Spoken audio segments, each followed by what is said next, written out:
There are certain types of homes you must avoid buying at all costs in today's real estate market. I know sometimes these homes look like a great deal or feel like the one, but they can turn into money pits, legal nightmares, or resale regrets. First up, homes with serious structural issues, cracks in the foundation, sagging roofs, water damage.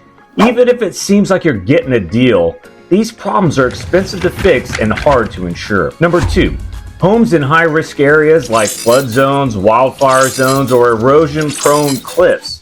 Not only are they difficult to insure, but your resale value is also at risk if climate concerns worsen. Number three, properties with title issues, zoning problems, or legal disputes. If there's drama around the land, boundaries, or usage rights, run the other way. Fourth, homes in areas that are trending downward. Look at local data, school ratings, crime stats, and economic activity. Even a beautiful home can be a bad buy if the neighborhood's in decline. And finally, homes that were renovated by the homeowner without permits or professional help. It may look Pinterest perfect, but behind those walls might be electrical hazards or plumbing nightmares. Buying a home in 2025 should be exciting, not stressful.